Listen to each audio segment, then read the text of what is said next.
রমজানুল মুবারকের শুভেচ্ছা।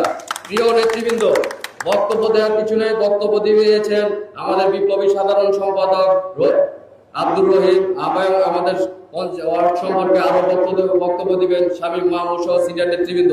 আমি শুধু আপনাদের একটি কথা বলতে চাই, আমরা যখনই কোনো আন্দোলন সংগ্রাম করতে গেছি তখনই আমাদের উপর ফেসিবাদের অত্যাচার, জুলুম, নির্যাতনের স্টিম রোলার চলেছে। প্রিয় নেতৃবৃন্দ, আমাদের ডাকসুর সাবেক বিপি জননেতা আমানুল্লাহ আমান ভাই এবং তার সুযোগ্য উত্তরসূরি ব্যারিস্টার ইরফান ইবনে আমান অমি আমাদের সব সময় সার্বিকভাবে খোঁজ খবর রেখেছেন। বিগত 17 বছরে আমরা যখনই কোনো জুলুম নির্যাতন গ্রেপ্তার হয়েছে সব সময় তিনি আমাদের পাশে ছিলেন। আজকের কর্মী সভা তিনি আমাদেরকে সার্বিকভাবে সহযোগিতা করেছে।